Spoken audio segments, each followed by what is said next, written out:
Buenos días, familia de la fe, ¿cómo están? Un gusto saludarles. Estamos desde la capital, aquí en Santiago de Chile, precisamente en la sinagoga Bikour Jolim. Estamos a un paso de poder compartir un tiempo maravilloso con hombres y mujeres amantes de la tierra de Israel, y por supuesto nosotros nos sumamos como la gran familia de la fe. Hoy día con connotados hombres de Dios, mujeres de Dios que han sido convocados a esta linda ceremonia de esta fiesta de las luces, Hanukkah. Queremos también agradecer a Dios por la bendición de estar presente con hombres y mujeres destacados en nuestra nación por este amor a esta tierra santa y maravillosa, la tierra de Israel. Va a estar con nosotros Marina Rosenberg, quien es la embajadora de Israel acá en nuestra nación. También el rabino Shmuel, quien nos acompaña en esta mañana. Entre otros, como también Roberto Muñoz, presidente de la sinagoga Bikour Jolim, y también Antonio Sevilla, director de la Causa Hebrea Gitana España. Ellos y muchos más hoy día presentes en esta linda ceremonia que las vamos a compartir con ustedes desde aquí, desde la capital, Santiago de Chile. La continuidad. ¿Qué es lo que tiene que haber en una sinagoga? Ninguna imagen. El decálogo nos dice claramente, Éxodo 20, no tendrás imágenes delante de mí.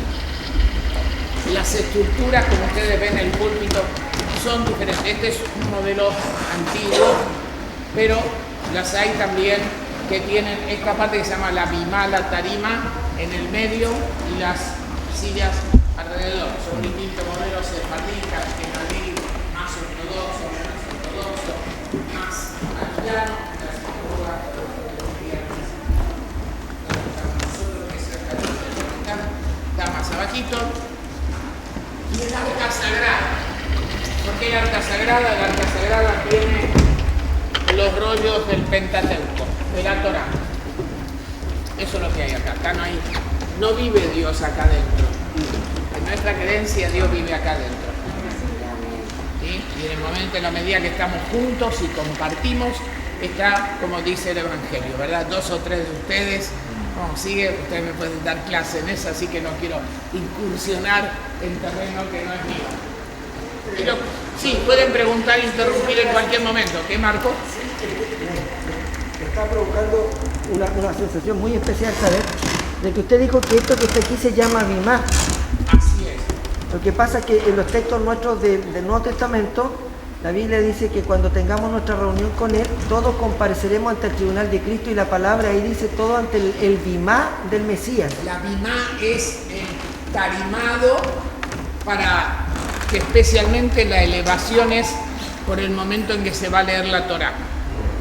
Cuando se lee del Pentateuco en un acto público, siempre tiene que estar un poquito más arriba de la altura donde está toda la congregación, para que la gente es llamada a hacer una bendición, a leer. Entonces tiene que subir para emular subir, revelación, Sinaí, ascender. Y entonces lo que tenemos acá,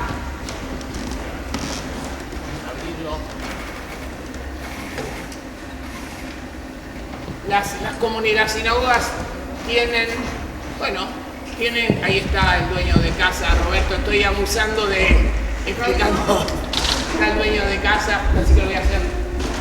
Todos tienen nada más que los 5 libros del Pentateuco. Están escritos a mano con pluma de ganso, con tinta vegetal, para evitar, ustedes saben que las tintas tienen origen animal y el Pentateuco nos prohíbe ciertos animales.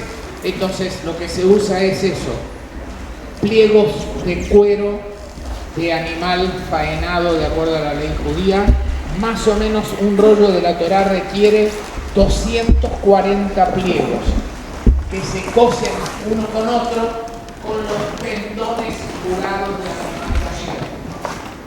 Y el escriba solamente escribe en días que está permitido, días de semana, no escribe en días de duelo, de ayuno o de festividad o de Shabbat, y además tiene que tener la intencionalidad de dedicarse cuando va a escribir porque decían nuestros maestros hace 2000 años, 2500 años, que si tiene mala vibra, la puede transmitir mientras escribe. Y esta es una tarea. ¿Y por qué hay varias? Tal vez ustedes van a preguntar.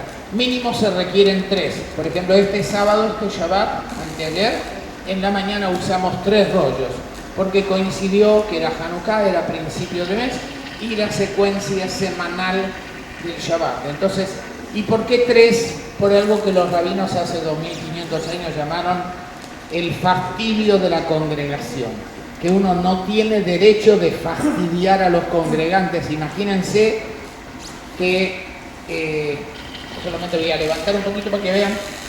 Aquí hay uno así, hay otro así, ven que está más enrollado de un lado que del otro, si alcanzan a ver. Bueno, si estuviéramos en Génesis 1 y la segunda parte que hay que leer la de Deuteronomio 30, ¿se imaginan el tiempo que hay que hacer para enrollar y desenrollar? Ese sería el fastidio del tiempo de los congregantes. Y eso los rabinos dijeron que es una falta de respeto, y por eso había que tener mínimo 3. ¿Y cómo se obtienen?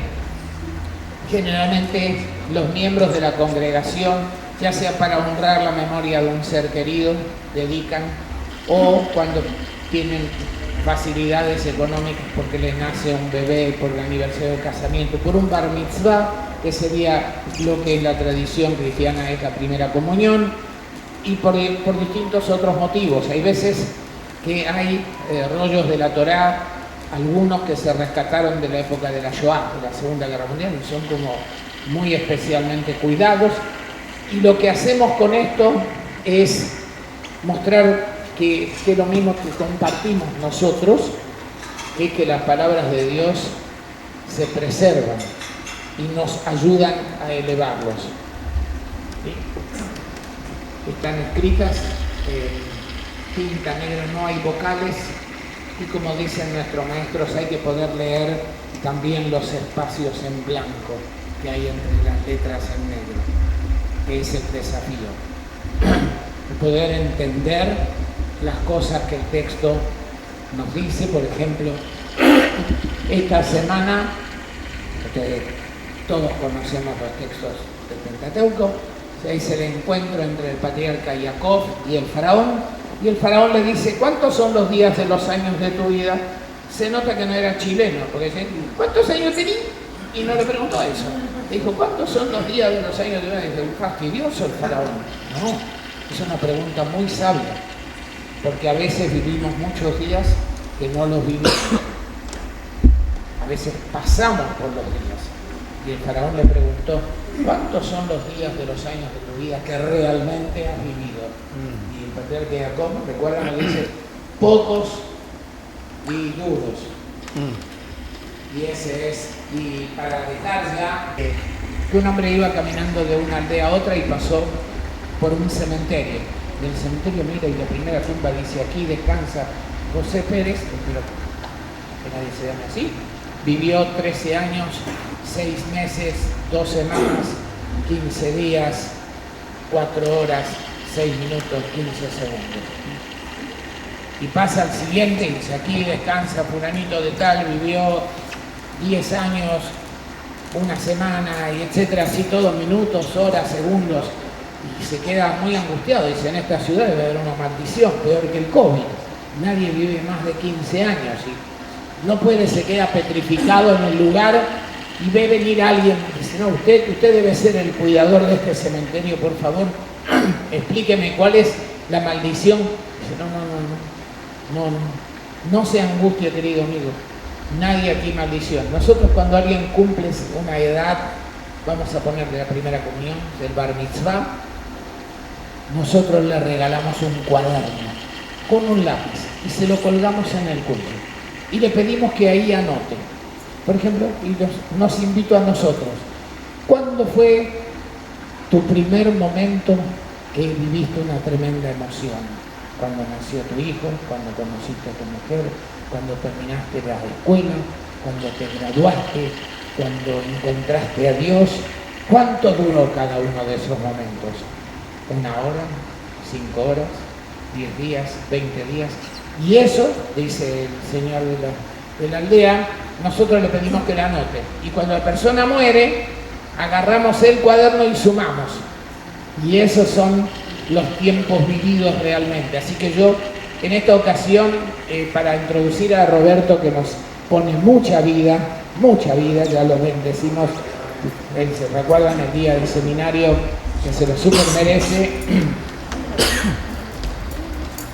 Y en coincidencia con Hanukkah, nos deseo, me permito incluirme, que Dios nos entregue a cada uno un cuaderno en este día.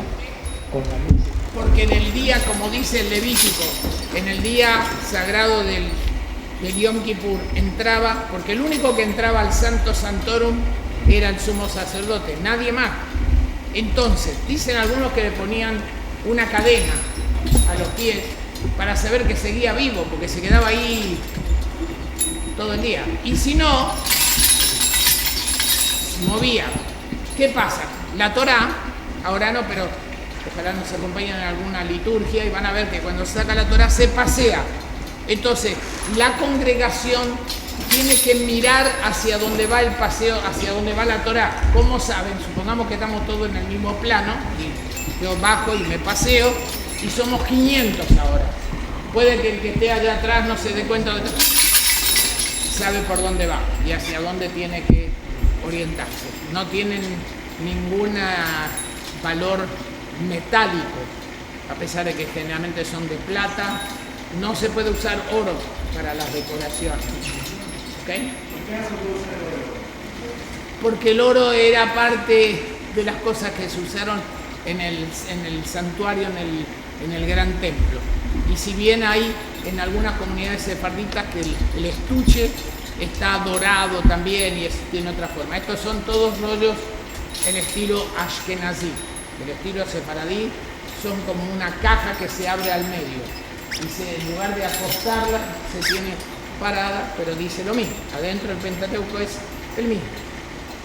Lo que usted acaba de explicar ahora es lo que tuvo que hacer Jesús en el templo. Supongo, porque era su bar mitzvah.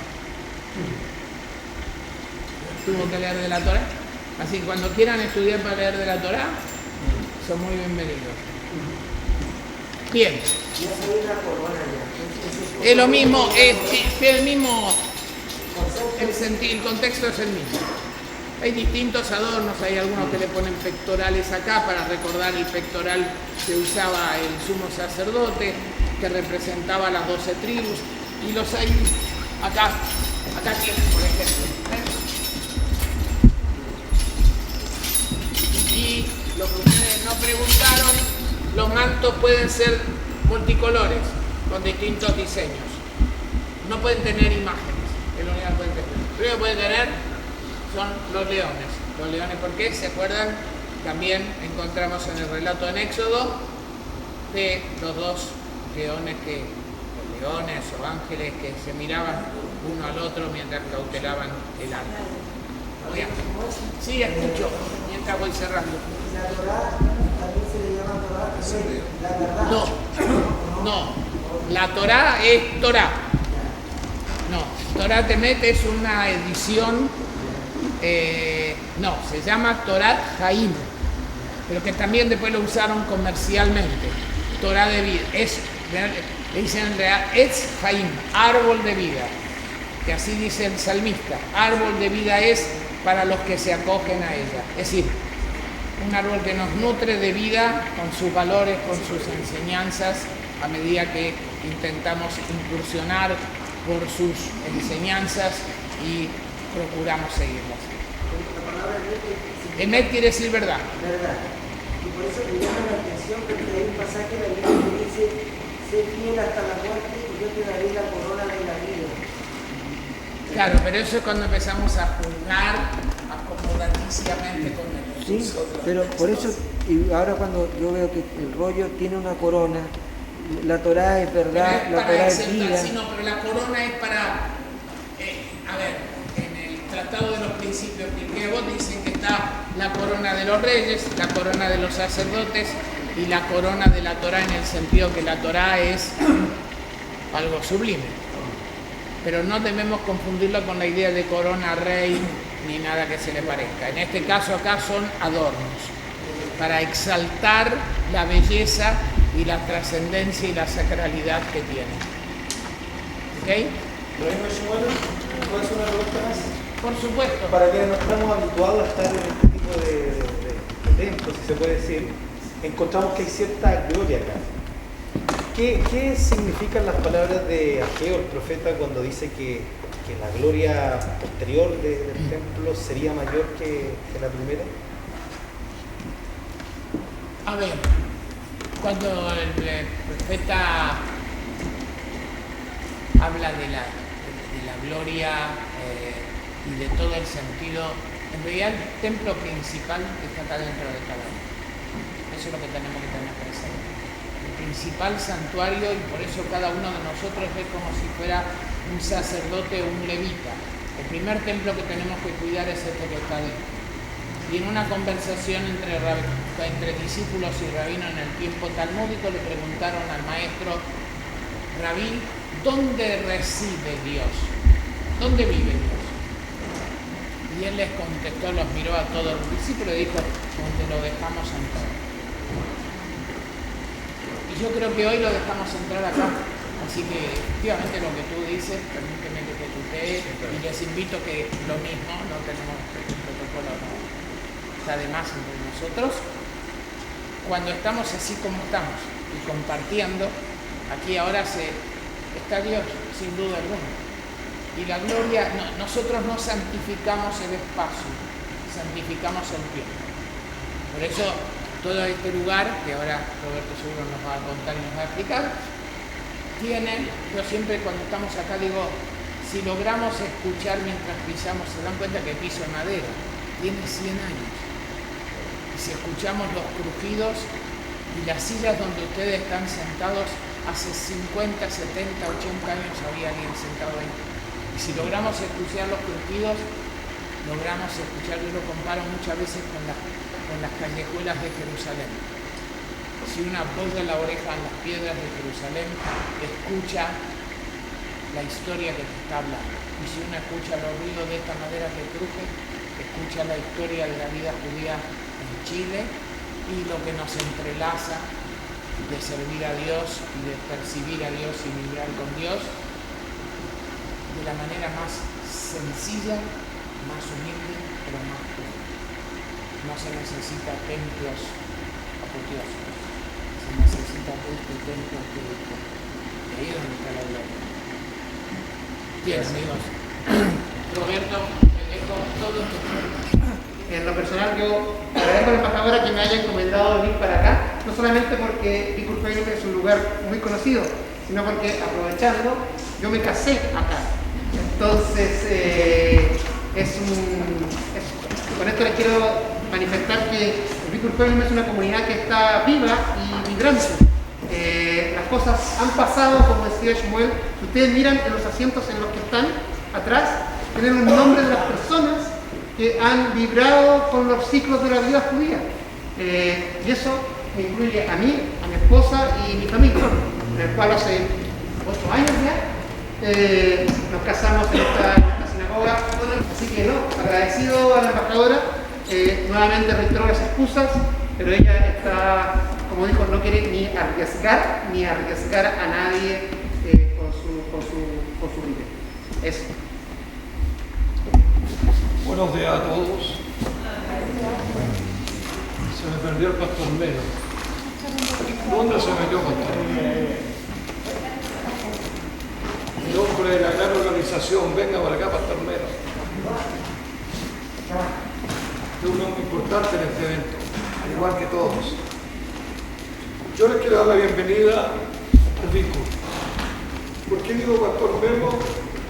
El pastor Isaías, que lo va a ver, y otros que han estado allá, que han sido nuestros huéspedes. Han sido nuestros huéspedes en fiestas importantes. Estuvimos en una cena de pesa, estuvimos en otras actividades compartiendo. Porque venir al Bicur, y con todo el respeto a todas las comunidades judías de Chile, no es cualquier cosa. Es algo especial. Cuando el pastor me habló de hacer este tour, podíamos haber partido directamente por el museo. Hay gente que parte por allá, porque la vida judía, dice para algunos, está arriba. Y yo digo, no, la vida judía está en los principios, en los inicios, está acá. De aquí partimos. Que uno optaron después por irse para arriba, es una decisión propia. Que uno optaron por invertir en maravillosos edificios, es una decisión propia. Pero nosotros tenemos esto.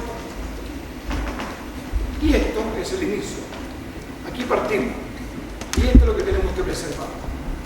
Porque esto es lo que a nosotros nos une y nos liga. Cuando hablamos de ese cordón que nos une con la tradición, con la religión, con la historia de nuestra fe, es esto. Porque si nosotros dejamos de lado el Bíblia, estamos dejando muchas cosas de lado. Muchos principios, muchos valores, mucha educación, mucha formación. Muchos que, como mi amigo Jorge se casó acá. Ustedes van a ver afuera libros donde la gente llegaba acá, no llegaba arriba, no existía. Llegaban a esta sinagoga, llegaban con una maletita, escapando de la guerra, escapando de la persecución, se inscribían acá. Acá se les daba alojamiento, se les ayudaba con trabajo. Acá vivían, abajo, en el subterráneo. No sé si hicieron un tour, todavía están las piezas abajo. Todavía hay gente que vive acá abajo, judíos pobres, que no tienen lugar, viven acá. Por eso digo yo, todo parte acá. Y la idea, a pesar que muchos lo digan, van a escuchar lo contrario, que el Bíblia ya no tiene razón de ser, que vienen pocos judíos, mentira. Acá esto tiene la misma vida judía que tiene cualquier sinagoga, incluso más, porque acá hay minyan diario. ¿Saben lo que es minyan? Los judíos que se juntan a rezar todos los días. Los rezos del día se juntan acá todos los días. Hoy día no los ven, porque decidieron que le iban a dar preferencia a ustedes. Pero la verdad es que están todos los días acá. Son 10, 12 personas que vienen todos los días en la mañana, en la tarde, y rezan acá. Y cumplen con la mitzvah. O sea, esto nunca ha dejado de tener vida judía. Acá se reza todos los viernes, se reza el Shabbat. Acá se celebran todas las fiestas judías. Hace poco se dio la Jaruquía, que ven afuera. Acá todo se celebra. Y acá se hace algo muy importante. Acá se mantiene una relación con Israel directa. Acá el sionismo brilla. En cualquier lugar ustedes lo van a ver. Acá Israel está inserto en cada uno de nosotros. Porque muchas de estas familias que han vivido acá, hoy día viven en Israel. Muchas familias que han llegado acá, porque de repente la vida se hace difícil, económicamente, socialmente, y la gente decide dar un vuelco, llegan acá, viven acá, se forman y se van a Israel. Y cuando yo hablo de las familias, hoy en día el Bíblia puede decir que sobre 30 familias judías de acá viven hoy en día en Israel. Y muy bien. Y sus hijos estuvieron acá, vivieron abajo en las piezas. Y siempre dije yo de que si el pueblo cristiano evangélico quiere aprender y entender bien la Biblia, se tiene que conectar con los judíos.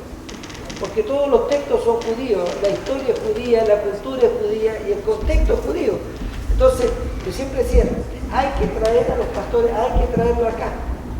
Después un día, Roberto me dice, te quiero invitar a Pesa. Bueno, primero me invitó después a Rosh Hashanah. Vine y aprendí lo que era Rosh Hashanah, la historia de las trompetas, tremenda. Te quiero invitar a Pesa. Y entendí muchas cosas que nunca antes había entendido de las mismas escrituras.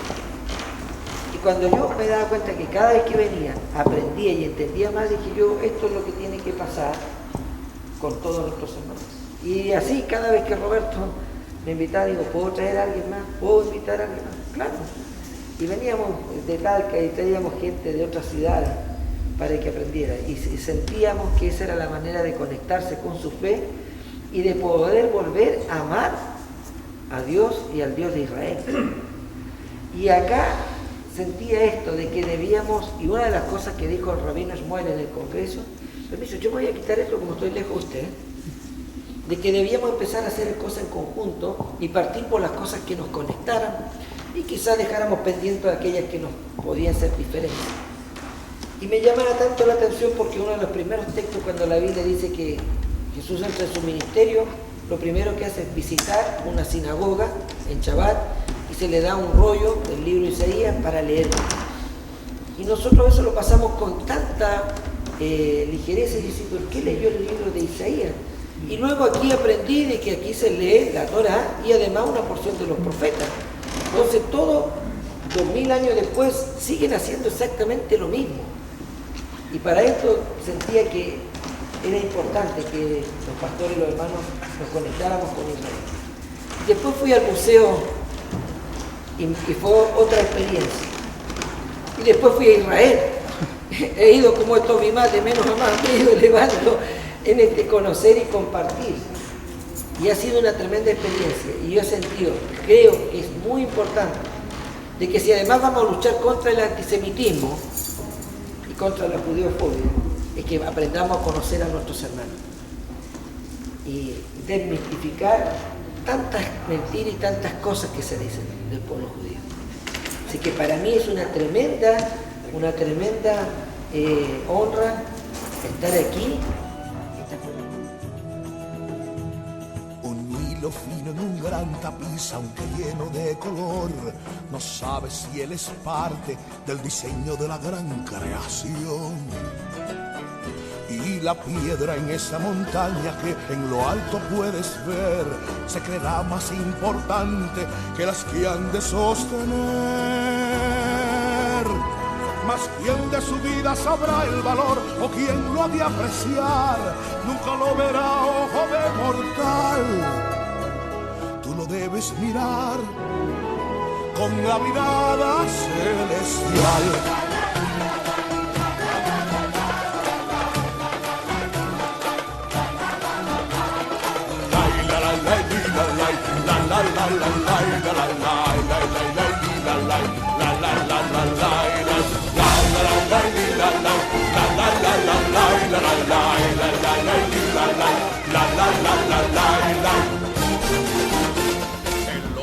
Bueno, antes que todo, saludos y desde luego muy honrado por este momento de estar con todos vosotros, tanto con el mundo evangélico, judeo-cristiano, con los hermanos judíos.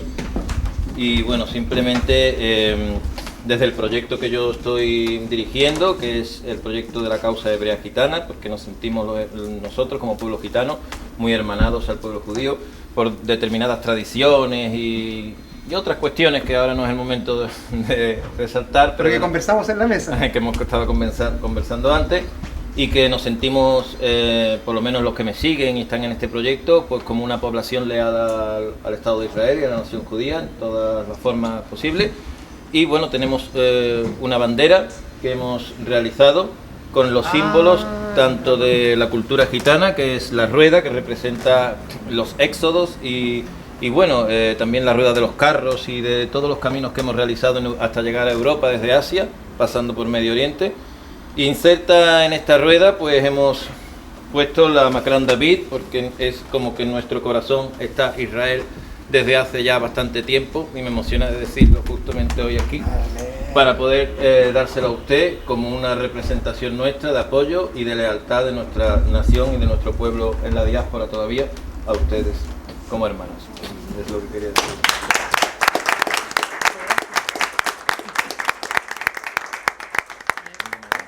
Nos ponemos, porque acá en el fondo se ve con un fondo más limpio para que se vea. Ahí. Antonio, nos ponemos acá. Sí, claro. Oye, qué linda. Espérate, me corro. Bueno, yo obviamente se lo voy a dejar a la embajadora, voy a comentar lo que ha pasado acá, le voy a volver a reiterar y explicar lo que significa esto. Ya lo conversamos en la mesa, por razones biográficas, mi infancia estuvo vinculada al pueblo romané en la quinta región, yo me considero un amigo del pueblo romané, estuve en matrimonios con ellos, fui invitado, Mi hogar, mi casa, ahora viven 3 familias California, que es la aristocracia del pueblo romanés, y encontrarme con un nuevo amigo del pueblo, de la tribu Calé, que no son mayoría acá en Chile, de hecho casi no hay Calé acá en Chile, no hay, muy poco, tú debes ser el único. Sí, creo que. Y recordar también que en la ciudad vieja de Jerusalén tuve la oportunidad de recorrer el barrio, el cuarto, el barrio gitano de origen dom, egipcio. Entonces, posibilidades de unión, como están representadas en esta bandera, hay muchas. Te felicito y muchas gracias por el obsequio. El embajador levanta el plato. La cajita para que usted... ¿Qué significan los colores? Bien, el color hace referencia pues al verde de los caminos y al azul de los cielos, porque obviamente mi nación sigue en la diáspora, no tenemos un sitio fijo por X circunstancias, y por ahora nos sentimos identificados con los distintos pueblos donde estamos, pero obviamente ha nacido en nosotros este amor por Israel y por el mundo judío, desde el conocimiento bíblico en un primer instante y después por otras cuestiones, pruebas genéticas y otras cuestiones. Y cada vez nos sentimos con más lealtad a la nación judía y al Estado de Israel. Y entonces lo que representa son los judíos. Gracias. Yo también me quiero sumar en esta oportunidad. No es menos cierto de que habitando en un desayuno tan hermoso como este, Dios también está presente. Nuestro Dios, un Dios. Y tomé como concepto de lo que decía nuestro hermano Roberto acá, cuando tenía las palabras ahí en el altar, ¿ya? En que el tiempo marca el tiempo y para el tiempo. Si las tablas del piso no suenan, no hay historia. Pero cuando el piso suena es porque hay historia. Y Chile creo que ha sido uno de los países más cercanos hacia el pueblo judío, sin descontar lo que tiene Argentina, que hay una macro, ¿no es cierto?, comunidades judías allí. Y quiero, ya que decía allí Antonio, yo estaba muy ligado a los romaní también. Como pastor evangélico en Talcahuano, un templo que estaba cercano, instalaban carpas allí, muchos, y los días domingos en la mañana participaban de nuestros cultos, los gitanos allí. Y me tocó presentar 3 niños gitanos, dedicarlos a Dios, y participar de los ricos momentos que me brindaron en su mesa también, después de haber oficiado ahí, en plena calle, mesas largas así, comiendo los famosos rollitos envueltos en hojas de parra, ¿ya? Fue la alimentación que tuvimos. Ya que él tocó el punto de el compartir romaní, yo estoy muy ligado a ello también en Talcahuano. Cada vez que llegan hay alguna cercanía, así me alegro por ello. No hemos querido, ni hemos tampoco imaginado, ni pensado dejar al margen el reconocer en la embajadora, ¿ya? Este ligamento, esta filiación que se adquirió hace pocas semanas atrás, cuando tuvimos el seminario acá en Santiago y en Las Condes. Y esto nos llevó, yo me llevo una gran lección. Y creo que como consejo pastores, amigos de Israel, tenemos algo que entregar. Ninguna alianza se hace ausente de un presente. Eso está muy bien enmarcado dentro del pueblo judío. Y cada vez que pactamos algo entre uno y otro, siempre tiene que haber ahí un símbolo, el tallar el momento que se vive. Y me habría gustado, pero a través suyo, traigo las siguientes palabras. Ya, para transmitirlo, le voy a mandar este mismo documento al embajador. He traído también, aparte de eso, considero que es importante que algo enmarque que va a ser la toma de firma de todos los presentes, escrito sus nombres y firmas que dan testimonio del acercamiento hacia el pueblo judío aquí en Chile, que estamos con Israel de acuerdo al Salmo número 122, versículo 6, que a nosotros nos lleva a que podamos tener presente todos los días la oración por Jerusalén y por supuesto por Israel y por los que representan a Israel en Chile a través de la embajadora. ¿Qué le parece? Y voy a hablar como que ella estuviera presente aquí. ¿Le parece? Dejamos el espacio para su firma, para que yo me encargo de que ella lo firme. Sí, por supuesto. Estimada y excelentísima embajadora de Israel en Chile, doña Marina Rosenberg, es para mí un honor el dirigirme a usted para presentar los saludos de esta comitiva, que representa al Consejo de Pastores Amigos de Israel. Produce en el corazón y muy sentidamente este acercamiento. Bueno, voy a hacer presente que la alianza de Dios con los hombres constituye lo esencial en la revelación del primer texto bíblico que lo menciona en cuanto al relato de la creación, y el último que aparece en los evangelios, cuando Jesús anuncia la nueva alianza, la antigua y la nueva, sino que es una sola, mirado desde el punto de vista de que Dios siempre está con nosotros y nunca sucede algo si no es por su perfecta voluntad.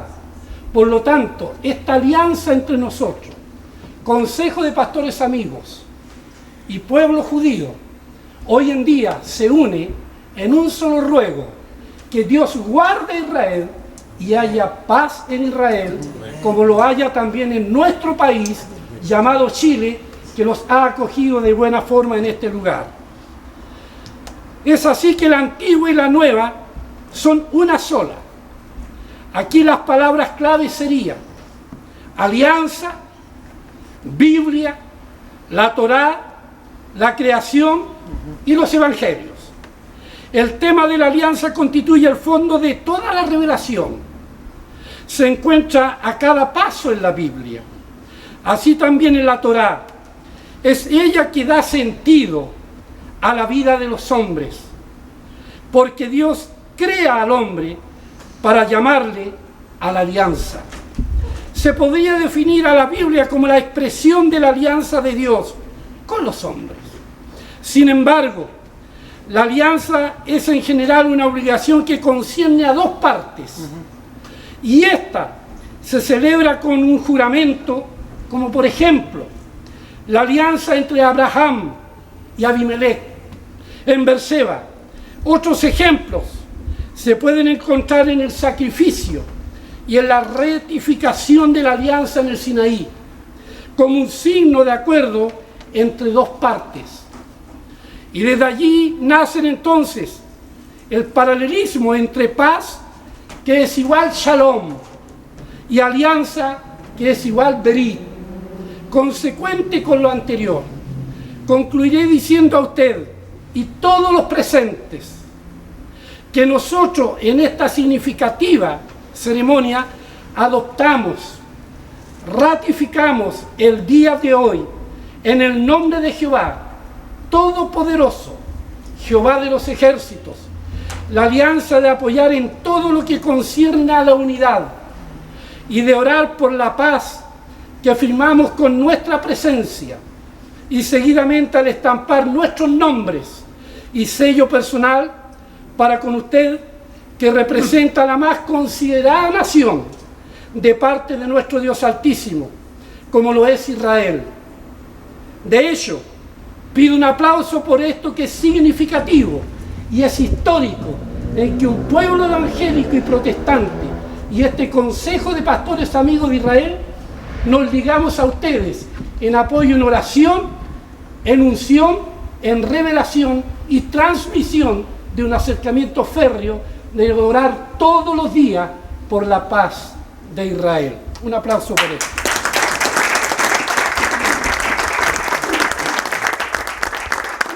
Finalmente, yo llamo a todos los creyentes, judíos y cristianos, a llevar su nombre y a publicar su gloria en todo el universo. Señor embajadora, señor Ceballo, Shalom, sea la paz en Israel y en usted, que representa la más maravillosa mencionada Israel, y por supuesto sea en Jerusalén las bendiciones y paz. Dios os bendiga y os guarde. Tenga Él misericordia de ustedes Él los bendiga por siempre y haya en ustedes paz. Dios con ustedes. Amén. Voy a pedir de mi esposa que tenga la bondad de pasar para acá, pastora también, Dayana Barzaletti, pastor Marcos Melo, tenga la bondad de pasar para acá. Pasa ahí. Del Consejo de Pastores Amigos de Israel a la Embajada de Israel, en reconocimiento a la unidad adquirida por medio de la amistad, producto de la fe, consecuente a lo que dice el Salmo 122, verso 6. Pedid por la paz de Jerusalén, sean prosperados los que te aman. Santiago, Chile, 6 de diciembre del 2021. Este es el...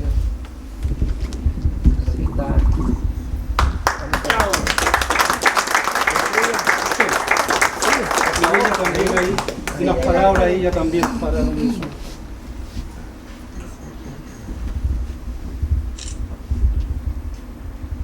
¿Está bien? Sí.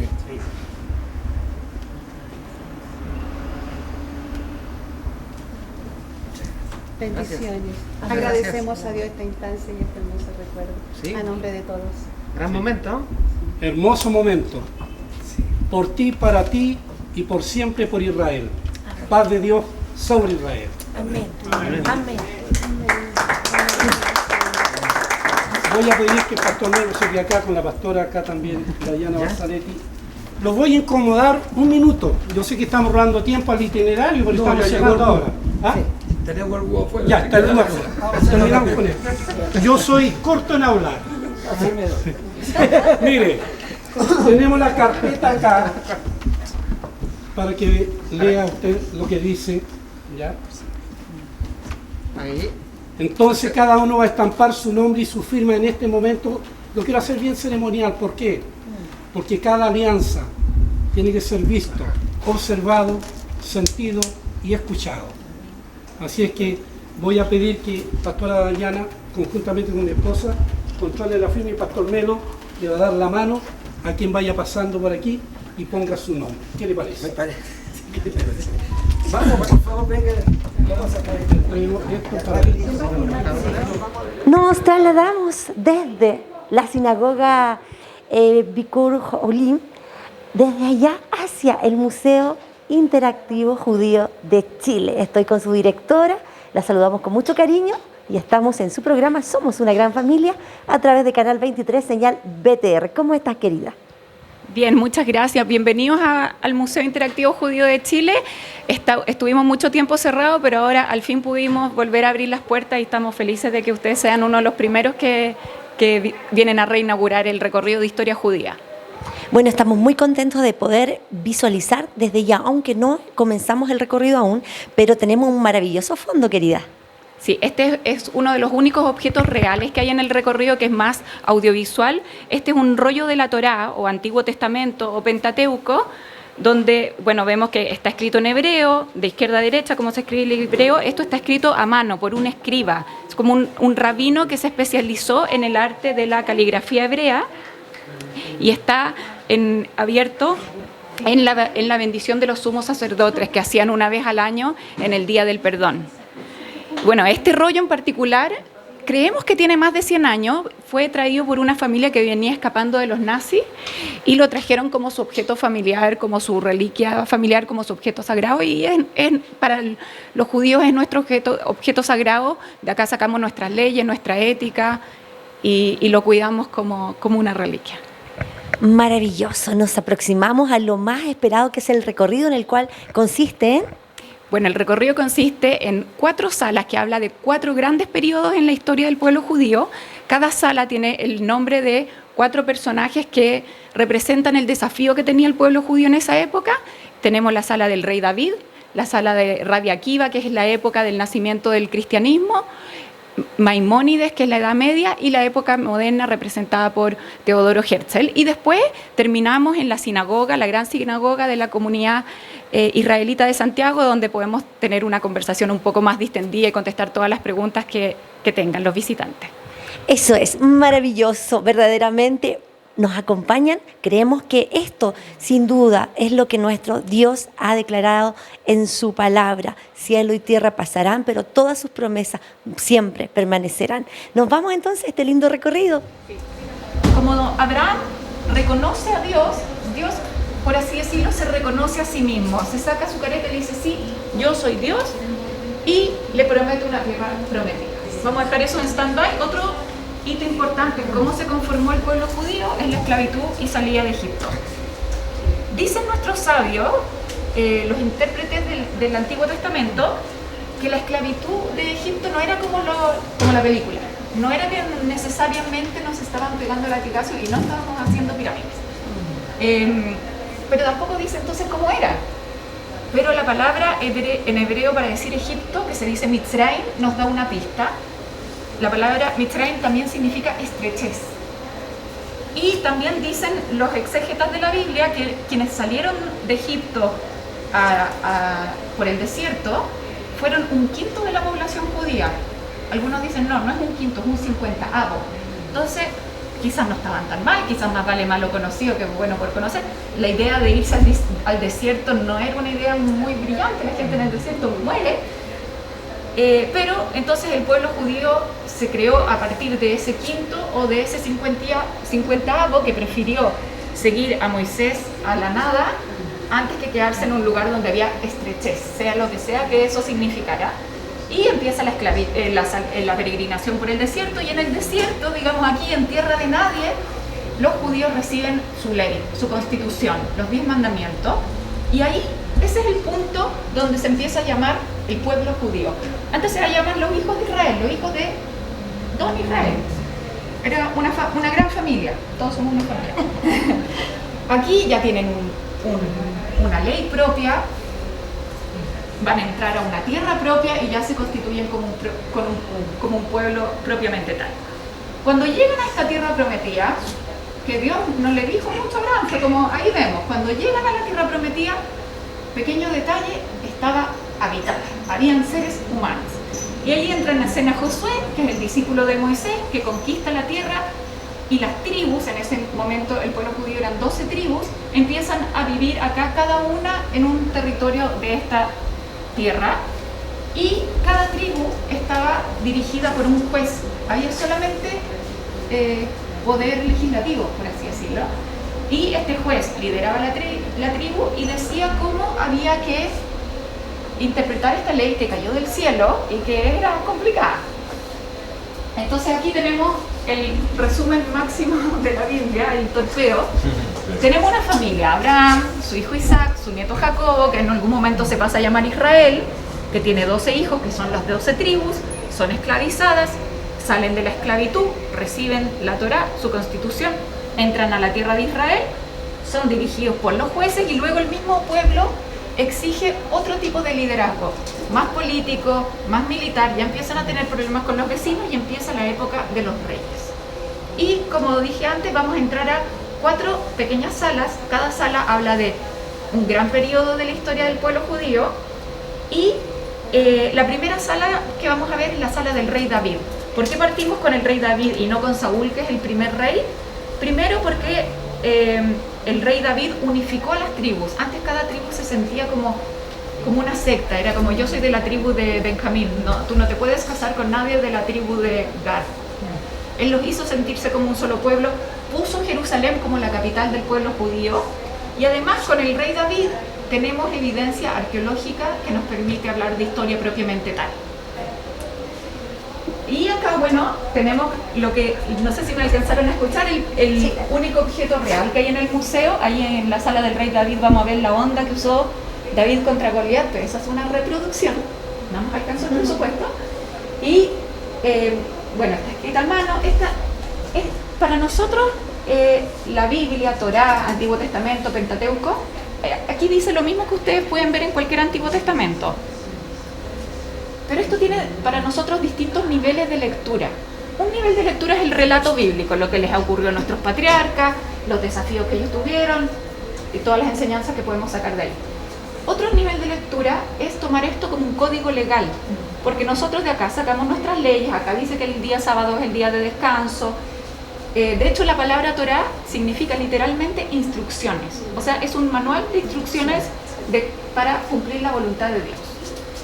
Otro nivel de lectura es que estos adornos que ustedes ven en algunas letras, que hay como unas coronitas en algunas letras, eso le indica al cantor litúrgico cómo entonar esto, porque este texto se lee cada semana un trozo. En todas las comunidades judías están leyendo y estudiando la misma porción de la Torá. En un año se completa y se empieza de nuevo, pero no se lee así, sino que se lee con una entonación para hacerlo más elevado, y esto le indica al cantor, y también se sacan algunas interpretaciones de esos símbolos. Otro nivel de lectura todavía más profundo es que en el hebreo cada letra tiene un equivalente numérico. La Aleph es 1 y así, una especie como los números romanos. Entonces yo esto lo puedo transformar en una matrix de números y volverme loca, básicamente. Y hay gente que se dedica toda su vida a ver palabras que suman lo mismo, a ver tu día de nacimiento, se estaba leyendo esta porción de la Torá, y podemos estar infinitamente sacando más información a partir de este texto, que nosotros creeremos que tiene un origen divino. Por eso es que tanto esta Torá, que como les dije tiene más de 100 años, como esta que vemos en la foto de los rabinos leyéndola en la sinagoga, que se ve mucho más moderna, pero dice exactamente lo mismo. El adornito en esa letra tiene que estar en esa letra. El espacio en blanco, que quizás yo puedo no saber por qué está ese espacio en blanco, tiene que estar porque creemos que tiene un origen divino, y no me atrevo yo a decir, ¿sabes qué? Ahorremos material y juntemos acá, no sé, porque el espacio en blanco seguramente me está queriendo decir algo, aunque yo quizás no lo sepa, seguro que hay una respuesta. Bueno, y acá los rabinos están mostrándonos distintos símbolos que ellos ocupan. Tienen la kippah o el solideo, que es para decir hasta acá llego yo, ¿cierto? Sí. Voy a echar el moño. Sí. Y la filacteria, que es una cajita en la cabeza, otra que mira hacia el corazón en el brazo, y tienen este manto ritual, el talit. Entonces aquí la idea es que ellos se están como entrenando para que los pensamientos, los sentimientos y las acciones del cuerpo estén todas enfocadas en el estudio de las Sagradas Escrituras. Bueno, nosotros principalmente traemos aquí, vienen niños de educación media, y siempre les pregunto, ¿quién creen que se pone la corona? Me dicen siempre el del medio. O sea, porque es más viejo. No, la corona se la ponemos a esto. Esto se cierra, se le pone una especie de ropraje, una corona, porque esto es nuestro objeto sagrado, esto es lo que nosotros más valoramos. 40 años en el desierto. Según la Torá, recién después de 40 años de errar por esa tierra inhóspita, llega el pueblo a la tierra prometida por Dios. La pregunta que a nosotros nos hacemos es ¿por qué nosotros dejamos registro de esa historia? ¿Por qué no simplemente dijimos que fue un excelente rey, unificó a las tribus, puso Jerusalén como la capital del pueblo judío, escribió el libro de los Salmos? ¿Para qué teníamos que dar el guión de la teleserie turca? Y hay varias respuestas posibles. Primero, nosotros no tenemos santos, no nos complica decir el rey David tuvo todas estas cosas buenas y estas cosas malas. Y de esas cosas malas nosotros podemos sacar lecciones para nuestra vida, mucho más que si lo pintáramos como un iluminado, alguien perfecto. Uno dice, bueno, sí, porque él recibió una iluminación, yo no. No, él era una persona de carne y hueso, como tú y como yo, y todos podemos también acceder a esos niveles de espiritualidad que llegó a él. Y otra razón que creo que es la más importante es porque esto ocurrió. Y nosotros, los judíos, somos amantes de la verdad, o si prefieren, obsesionados con la historia, pero vamos a dejar registro de todo, incluso de las cosas que no nos convienen. De hecho, la Biblia está llena es un almanaque de todos los pecados que hicieron nuestros propios líderes, y así es. Y acá tenemos la historia de Ruth, que como estamos tratando de contestar la pregunta de quiénes son los judíos, Ruth nos es muy útil para contestar quiénes no son los judíos.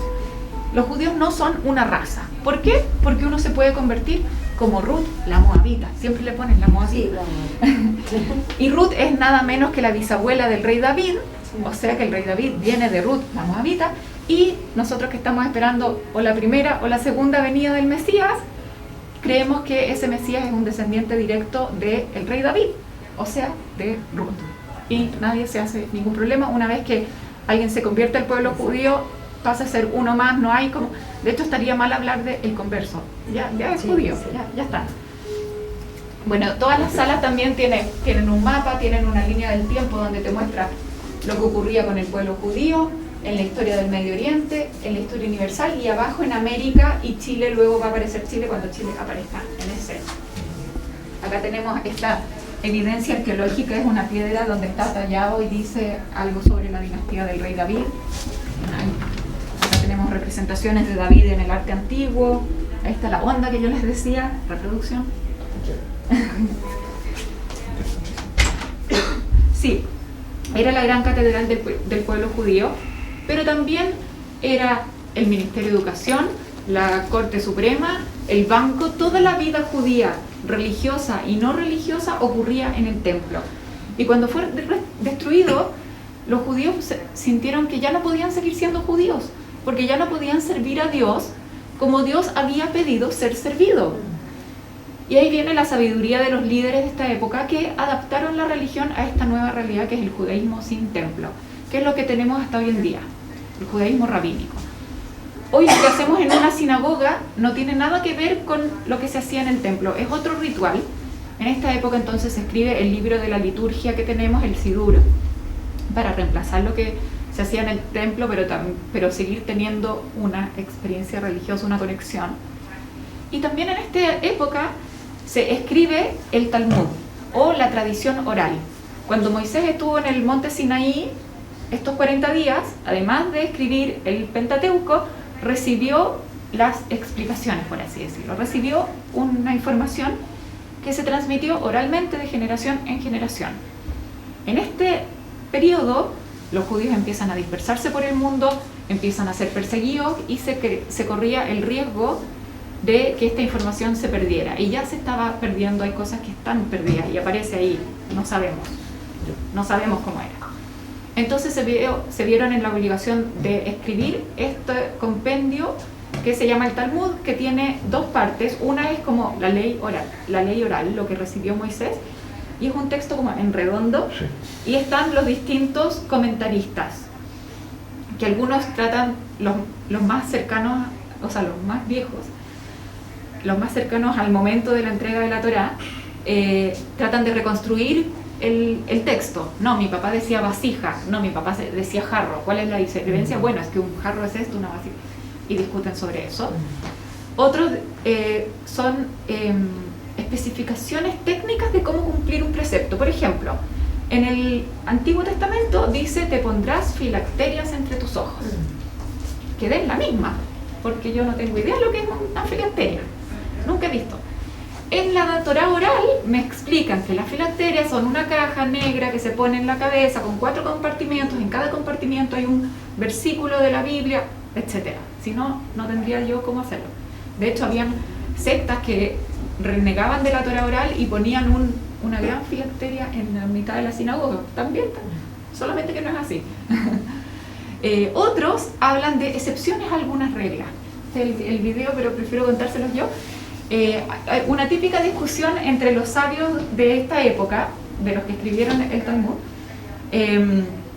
que discuten sobre qué hacer ante una novia fea. Entonces unos dicen, no, en Éxodo dice: de palabra de mentira te alejarás. Con eso yo entiendo que no se puede mentir nunca. Y otra escuela de estudiosos dice: no, hay que alabarla porque estamos construyendo la relación, y ama a tu prójimo como a ti mismo está por sobre otras consideraciones. Y discuten y llegan a la conclusión de que en el caso de la novia fea sí se puede mentir, y en otros casos más. Entonces aquí de nuevo la pregunta es: ¿por qué no? Son 24 tomos así gigantes en este Talmud. ¿Por qué no simplemente dicen: no se puede mentir excepto en estas ocasiones? Novia fea, B, C, D, estos 4 casos. Y en vez de eso ponen toda la discusión. Y este dijo esto, y este dijo... Es como que si en la Constitución que nosotros estamos ahora escribiendo, en vez de salir la Constitución, saliría todo el acta de todo lo que están discutiendo. Todo. Tremendo. ¿Por qué lo hacen? Primero porque todos estos eran grandes sabios, entonces incluso que la ley no quedó como decía tal sabio, es una opinión importante. Además que este texto se demoraron como 300 años en escribirlo y se cerró, se canonizó. Ya no puede llegar un rabino y decir, yo también quiero poner mi nuevo comentario aquí al pie. No, y tampoco hay un concilio de rabinos que se juntan para votar, por ejemplo. Entonces, ¿cómo hacemos con nuevas preguntas que surgen en la época moderna?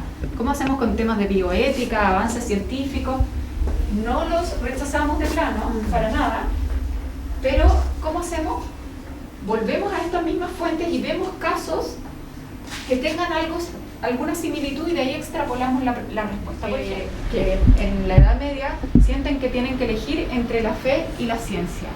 Y me están aquí dando la evidencia del Big Bang, pero están con ese conflicto. Y Maimónides les dice, no solamente no hay un conflicto, tienes que estudiar más, sino que hay que estudiar las ciencias para poder maravillarse de la creación de Dios. Que era algo que antes uno tenía como que o eres científico o eres una persona de fe. Y él dice, no, hay que ser científico. Y bueno, y acá en el mapa vemos las migraciones de los judíos por el mundo civilizado. Que es el mundo civilizado, las flechas rosadas son los que se fueron a los países dominados por el Islam, España, Portugal, los países árabes. Y las flechas grises son los que se fueron a países dominados están en la Europa cristianizada. Los judíos que estaban en la Europa cristianizada, no Maimónides, lo pasaron más mal, principalmente porque no les dejaban tener tierra, las tierras eran solo para los fieles. Y entonces ahí los judíos empezaron a dedicarse a otras cosas, al comercio, al préstamo de dinero. Ahí nacen estos primeros prejuicios del judío avaro, porque claro, a nadie le gusta esta figura del que te presta plata y después te la viene a cobrar más encima. Tenemos la peste negra, que se culpó a los judíos en un momento.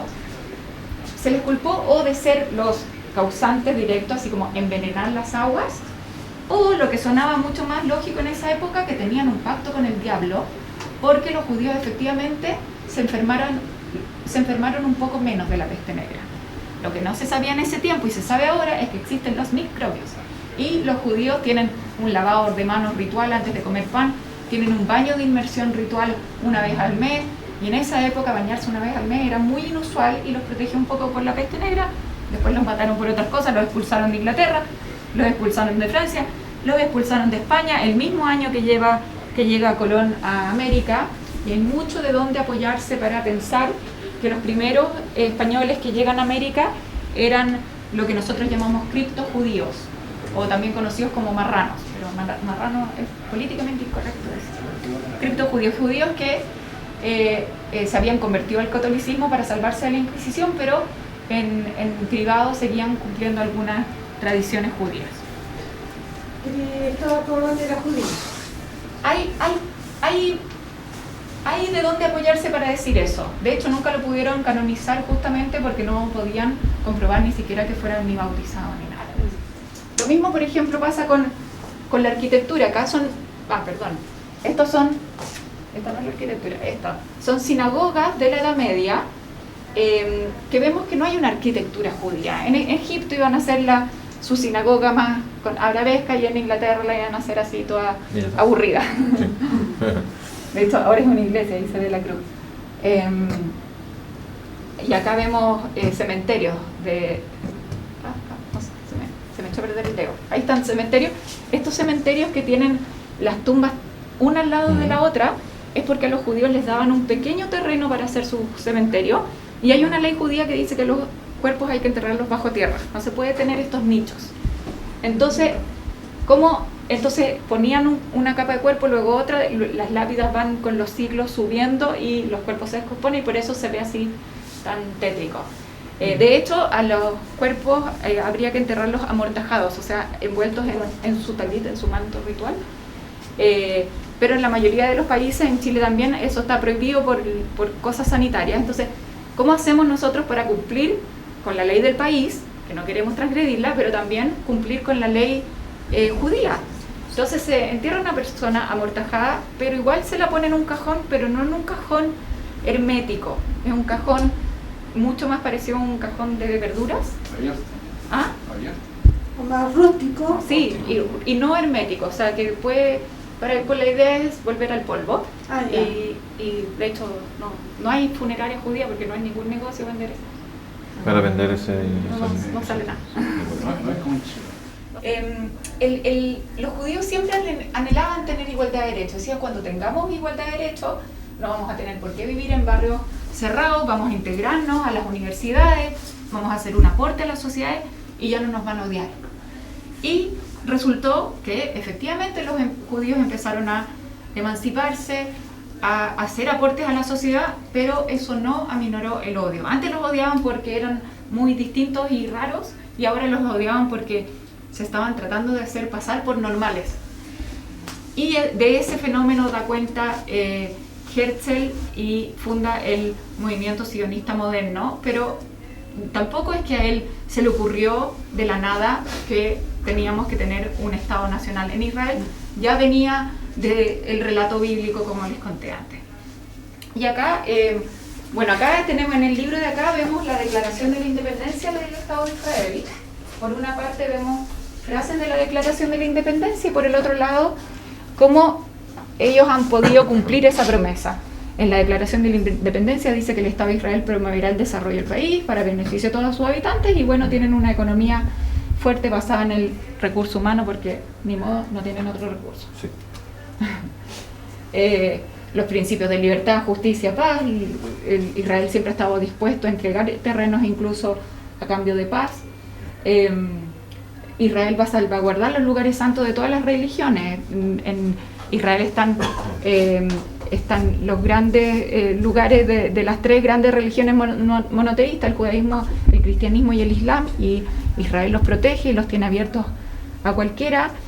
Además es una democracia, es la única democracia del Medio Oriente, de hecho, el único lugar donde uno puede instalar una iglesia. Y bueno, y en Israel, cuando fue declarado Israel el Estado judío en el año 1948, antes había sido una colonia inglesa, era parte del Imperio Británico. Y los judíos como que tomaron la misma estructura de gobierno que había. El mismo tipo de parlamento, rey no tenemos porque es un cargo que está vacante cuando llegue el Mesías, pero esa es la idea, está vacante ese puesto.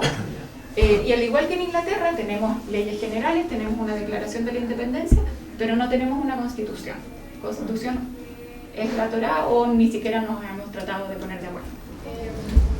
No sé si alcanzaron a ver el corredor de los judíos de Chile, donde vemos que los judíos somos pocos en el mundo, somos pocos en Chile y se concentran en Chile en el territorio nacional.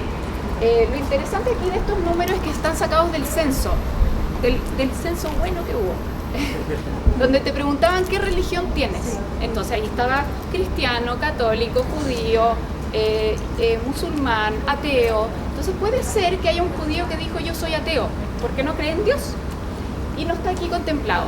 Pero para nosotros ese judío que no es observante para nada, incluso que no cree en Dios, sigue siendo judío. Porque por eso nosotros preferimos hablar de la cultura judía, una cultura que incluye una religión, incluye una forma de relacionarse con lo espiritual, pero no es solamente una religión. Se puede entonces ser judío sin ser observante, se puede ser judío sin ser israelí, como nosotras que somos chilenas, porque seguimos siendo parte de este pueblo, seguimos teniendo un antepasado común. Y acá lo que vemos son imágenes de personas reales de la comunidad judía de Chile, que la idea acá es que ellos desde sus distintas áreas, con sus distintos talentos, aportan a la sociedad chilena. Y las frases que dicen son valores judíos que ellos se supone que encarnan y que nosotros queremos compartir. Por ejemplo, esta señora es una artista, una sobreviviente del Holocausto además, y ella, miren qué lindo lo que dice, inconcebible abandonar la creatividad, los sueños, el alma, uno no se jubila de la vida. Ella es una amante de la vida, uno podría pensar, esta señora lo pasó tremendamente mal y en su arte como que plasma todo el trauma que vivió, y no es así, ella pinta alegre, incluso un poco infantil, una amante de la vida. Acá también va en esa línea, este es un estudiante de medicina que dice una frase que está en las Sagradas Escrituras judías, que dice que en salvar una vida es como si salvara a toda la humanidad. la religión judía, cuando hablamos de religión propiamente tal, es una religión muy legalista, está todo normado.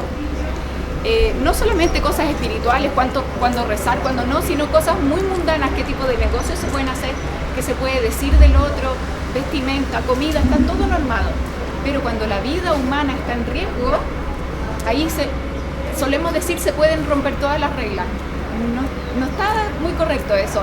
Lo correcto es decir, cuando la vida humana está en peligro, la regla es romper la regla. Estás obligado a romper la regla porque el valor de la vida está sobre cualquier otra consideración.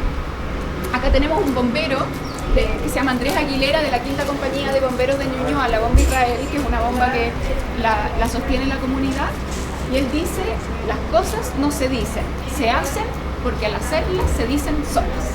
O sea, él es alguien que cuando hay un incendio va y lo apaga.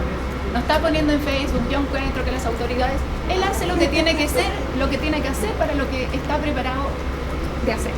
Que es un concepto muy judío que se llama Tikkun Olam, que literalmente significa reparación del mundo. Y viene de una idea teológica de que creemos que Dios creó un mundo incompleto o imperfecto y puso al ser humano para completar.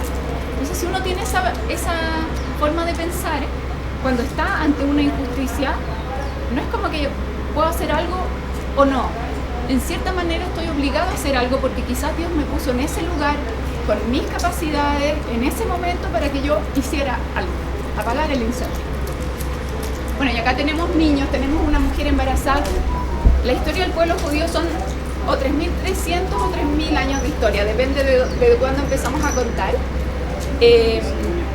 Y claramente los que ya entraron o los que van a entrar, no les va a quedar claro qué pasó ni siquiera cada siglo, es demasiada información. Pero lo que sí tratamos de transmitir es que la historia del pueblo, en toda esta historia, en estos 3.000 años de historia, el desafío del pueblo judío era hace 3.000 años y sigue siendo hoy día, cómo hacemos que nuestros niños sigan siendo judíos, que estén integrados en la sociedad, que sean un aporte al mundo, pero que no pierdan su identidad. Y es en ese equilibrio delicado estamos siempre, de que sean parte, pero que no pierdan, que sientan orgullo de donde vienen, que sientan consuelo en sus raíces, pero que al mismo tiempo se desarrollen, estén integrados y todo eso. Por eso ellos también son muy importantes. Ellos son los líderes de los movimientos scout los movimientos scout judíos que hay en Chile, porque ellos representan en cierto sentido la continuidad. Creemos que mientras ellos tengan los valores judíos y lo puedan transmitir a las nuevas generaciones, estos valores, esta cultura va a continuar en Chile y en cualquier parte. De cómo era el territorio del Israel bíblico, y vemos dónde estaba ubicada cada tribu cuando las tribus entraron a la tierra de Israel. Y acá al fondo, estos 9 árboles que vemos al fondo son 9 árboles de olivo. Esta es la Plaza de la Vida. Le llamamos Plaza de la Vida porque tiene 9 árboles de olivo, como los 9 meses de gestación. Voy a sacar la mascarilla. Y al fondo hay 18 columnas que tienen nombres de personas que hicieron donaciones para la construcción de esta comunidad. Son 18 porque, como les dije a mi grupo, el hebreo tiene cada letra un equivalente numérico. Y el número 18, si uno lo escribe con las letras, en hebreo también se lee la palabra Jai, que significa vida. Entonces, no es que sea el número de la suerte, porque no creemos en ese tipo de cosas, pero es un número que significa algo positivo, es Jai. Y hay 18 columnas, entonces son de cobre, además, que es un material de Chile, porque estamos agradecidos de estar en Chile. Y ahí está también la estrella de David, el escudo de David. Después quizás en la sinagoga se lo explico más en detalle.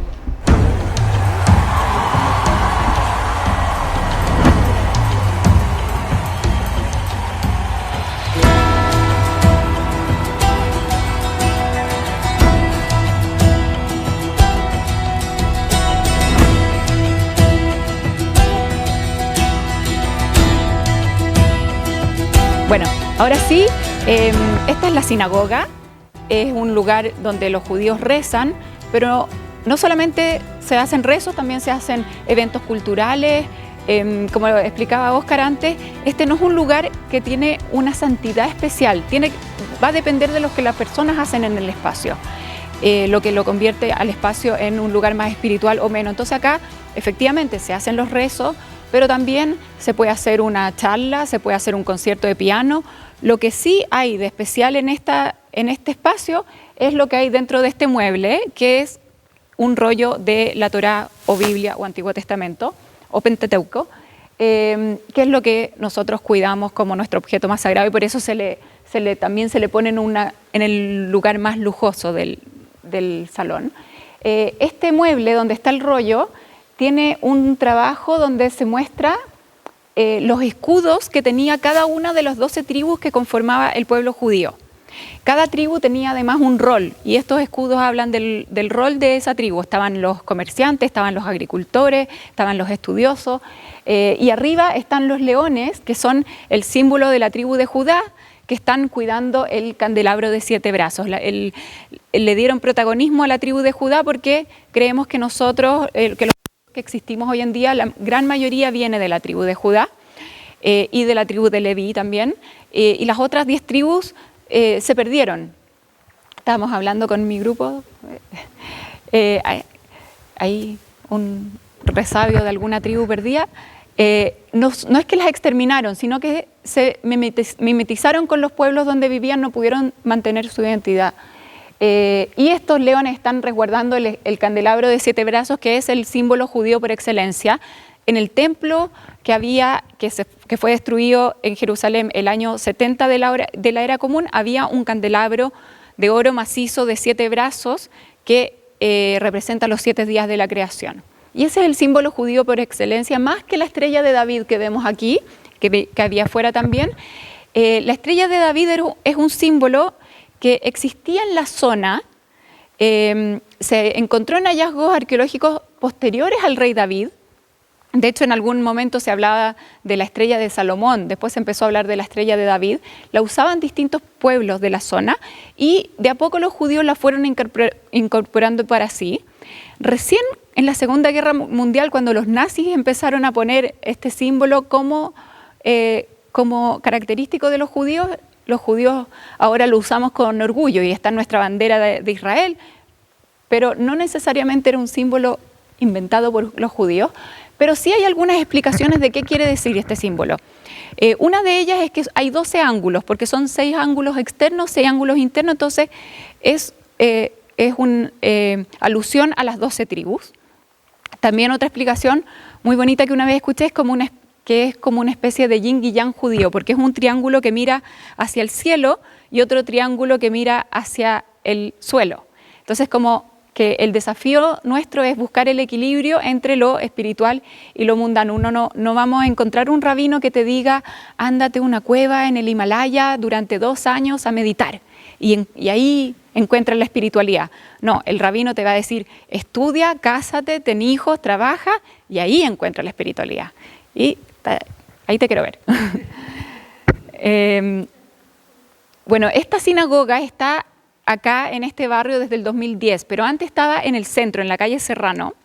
Cuando dejaron, y era todavía más grande, tenía un vitral todavía más imponente, cuando dejaron Serrano, la calle Serrano para venir para acá, la comunidad está aprensiva con el tema, o sea, aparte que iban a destruir esa sinagoga, no es que la iban a usar para otra cosa. Entonces, nosotros no solemos destruir nuestras propias sinagogas, viene otro y las destruye, pero no somos nosotros. Entonces, no era fácil la decisión, entonces una forma de que las personas estuvieran más tranquilas con esta decisión fue traer partes de la sinagoga antigua a esta sinagoga nueva. Entonces, las sillas donde estamos sentados son parte de la sinagoga antigua, las lámparas colgantes también eran de la sinagoga del centro, y el vitral que vemos en el fondo, las piedras del medio eran parte del vitral que había en la sinagoga antigua, como una forma de traer la historia de la comunidad a este nuevo espacio.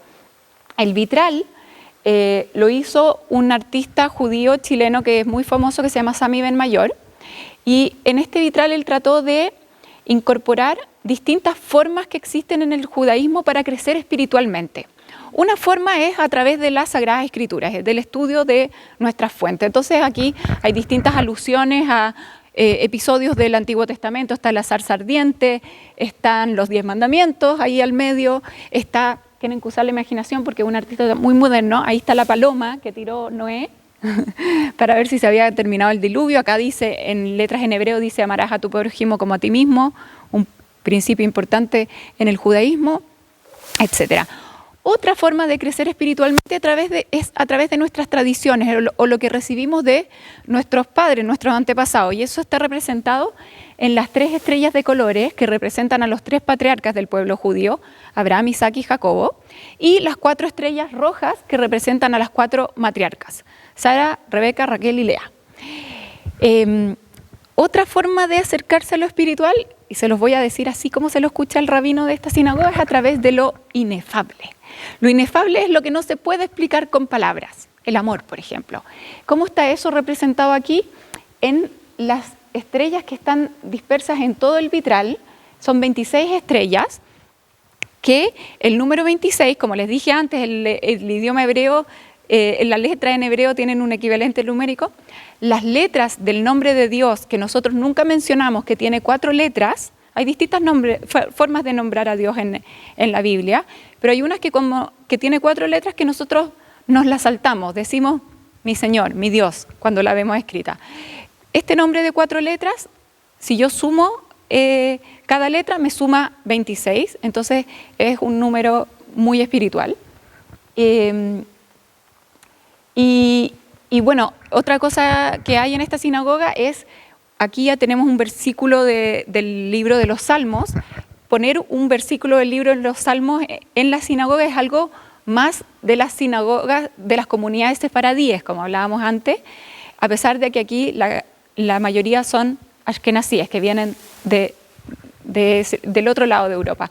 Pero fue una forma de integrar a todos. Y acá es un versículo que dice algo así como, no me lo sé de memoria, pero dice algo así como: bienaventurado el que vive del trabajo, el que disfruta del trabajo de sus manos, reciba bendición en Sión todos los días de su vida, y que vea hijos de sus hijos, y que haya paz en Israel. Entonces, básicamente, una vez también le escuché al rabino que este era el secreto de la felicidad. El secreto de la felicidad era disfrutar del trabajo de tus manos. ¿Qué significa eso? Que no te da vergüenza decir en qué trabajas, por una parte, y que te alcanza para crecer, para disfrutar. ¿Qué significa disfrutar para el judaísmo? Crecer espiritualmente y ayudar a otros y contribuir. O sea, si te alcanza para los puros remedios, eso no se llama todavía crecer. Si puedes hacer algo con tu dinero. Luego, vivir en un lugar donde hay paz, como Chile, y tener nietos, porque dice que veas hijos de tus hijos. No dice tener hijos. Parece que los hijos son un trámite para poder tener nietos, y esa es la felicidad. Me dicen que sí los que tienen nietos. Yo todavía no. Ojalá pronto. Aparte que somos una gran familia, estamos estamos tratando de portarnos bien, hacer el bien para que llegue el Mesías. Primera venida, segunda venida, ¿qué importa? Cuando llegue vamos a estar todos felices. Hemos salido de las sinagogas de Israel aquí en la capital. Verdaderamente una hermosura, un patrimonio que está establecido en nuestra nación. Es un verdadero privilegio. Amamos Israel, somos la gran familia de Dios, la Israel de Dios, y sin duda bendecimos al Dios del cielo, al Dios todopoderoso, que nos ama a todos con su gran amor.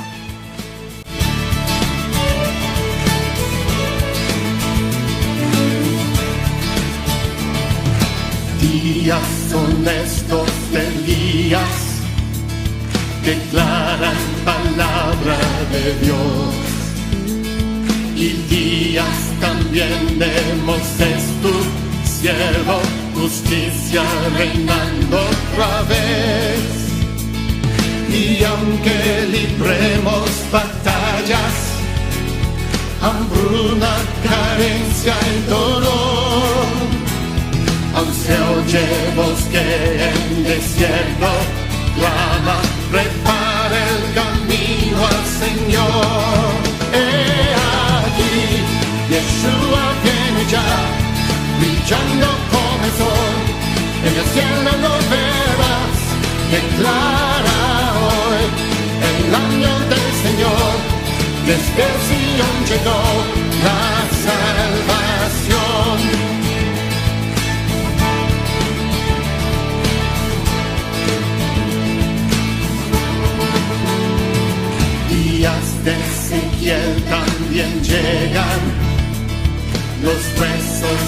llenan de piel. Y guías también de David, tu siervo, tu pueblo te ha alabado bien. Son días de gran cosecha, los campos ya... Y ya estamos casi finalizando esta linda jornada de hoy. Ha sido una maravilla. Y por supuesto también tenemos acá a nuestro querido pastor Marco, quien es y ha sido también el protagonista, quien también ha motivado a este grupo de pastores, de líderes, a poder llegar hasta la capital y presenciar lo glorioso y hermoso de la comunidad judía, pastor. Sí, bueno, para mí es una alegría poder concretar este sueño de poder venir con los pastores en este acercamiento y en este acuerdo de unidad, de hermandad, de entendimiento, que lo conversamos con Roberto Muñoz, quien preside esta sinagoga, que desde el 2010 él sabe y entiende que se provocó una apertura de poder acercarse al mundo evangélico y a la vez que el mundo evangélico se pudiera acercar al pueblo judío. Dice, habían una cantidad de hostilidades y situaciones mutuas, decía, que hacía imposible, pero algo pasó y logró que viniera esta invitación inicial para que yo viniera, estuviera con ellos en una oportunidad, y luego yo transmitirlo a algunos pastores y traer de Talca a algunos pastores, pero luego vino el encuentro judío cristiano y muchos presentaron esta inquietud de poder cómo conocer, cómo acercarse un poco más. Y se generó esta instancia de poder visitar la sinagoga Bikur Jolim, tener un desayuno con la embajadora, bueno, en este caso ahora con un representante de la embajada por una situación puntual que surgió de último momento, pero luego después y estar con el rabino Shmuel, que fue una instancia tremenda y que él pudo abrir el Aarón HaKodesh, sacar los rollos sagrados, hacer una clase magistral y darnos cuenta que hay muchas cosas que tenemos en común y que en el Nuevo Testamento aparecen, pero estaban ahí escondidas tras la cultura.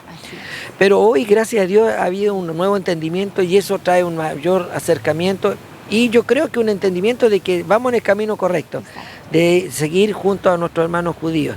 Y considerando los puntos de acuerdo, podemos ir concretando más cosas.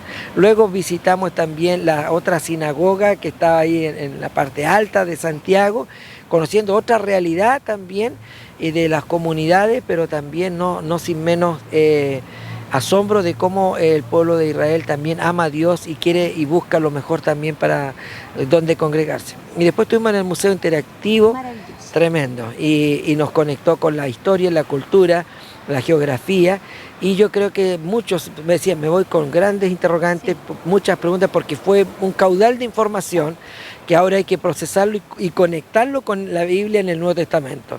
Así que me doy por satisfecho porque los pastores creo que se van todos muy contentos, animados, y esperamos seguir haciendo esto. Ya Roberto me dio, como decía, el visto bueno, me dijo sigamos haciendo esto y esperamos, trajimos jóvenes, 2 jóvenes como primicia de esto, pero esperamos traer un grupo de jóvenes, 40, 50 jóvenes, para que ellos también desde su juventud comiencen a amar a Israel, entender y se dar cuenta que son nuestros hermanos. Gloria a Dios. Bueno, de hecho, ya nos vamos contentos, muy felices, como bien decía nuestro querido pastor Marco, y verdaderamente esto es una tarea del Espíritu Santo, pastor. Nos ha impregnado de este amor, de esta pasión, este respeto y esta admiración, y esta gran responsabilidad de seguir amando al pueblo judío, como también fomentando y provocando más instancias como esta, para seguir entregándonos el amor tan fraternal, tan único del pueblo del Señor. Y pastor, muchas gracias por toda su gestión, gracias por su cercanía, su amor, y creo que en Chile necesitamos a hombres como usted que nos enseñen, que nos instruyan y por supuesto también tomar esta responsabilidad de amar la palabra, porque esto se trata de amar la Torá, amar la palabra. Definitivamente, y todas estas instancias que tuvimos de aprendizaje nos conectan con la Escritura.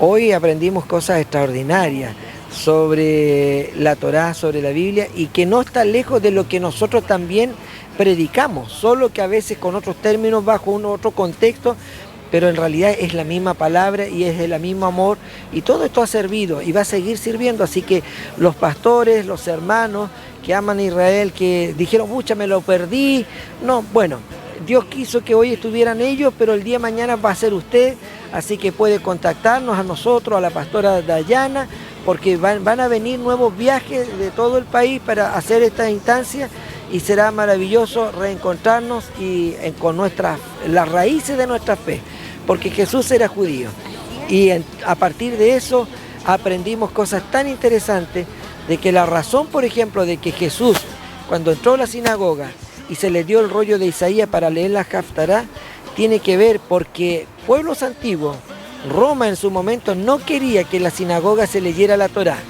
Entonces ellos sacaban los rollos de los escribas, que eran los rollos de los famosos profetas. Entonces cuando llegaba un soldado romano, ¿estás leyendo la Torá? No, estamos leyendo otra cosa, esto no es Torá, estos son los libros de los profetas. Entonces los dejaban, porque el problema que tenía el Imperio Romano era con la Torá. Entonces a Jesús cuando entra, ¿por qué leyó el rollo entonces de Isaías? Porque el Imperio Romano les prohibía que leyeran la Torá en la sinagoga. Pero qué interesante, todo coordinado, que el rollo que le entregan a Jesús es de Isaías y lee: el Espíritu de Dios está sobre mí.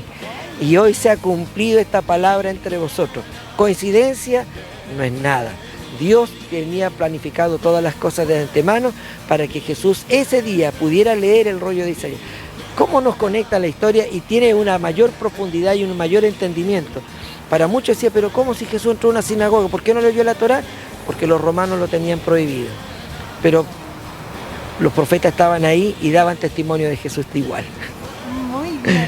Maravilloso, maravilloso, verdaderamente una profundidad tremenda en relación a la escritura, a la enseñanza y todo esto que es parte de nosotros, como la gran Israel de Dios. Nosotros nos despedimos, le hemos hecho con mucho cariño este resumen, al cual agradezco al equipo humano y técnico también que fue parte de esta hermosa instancia aquí en la capital de Chile, y por supuesto no puedo dejar de mencionar a quien ha tenido la paciencia y el profesionalismo de hacer este registro audiovisual, a mi esposo Carlos Tapia. Muchas bendiciones, gracias por todo y por supuesto a ustedes que nos sintonizan. No lo olviden que somos una gran familia.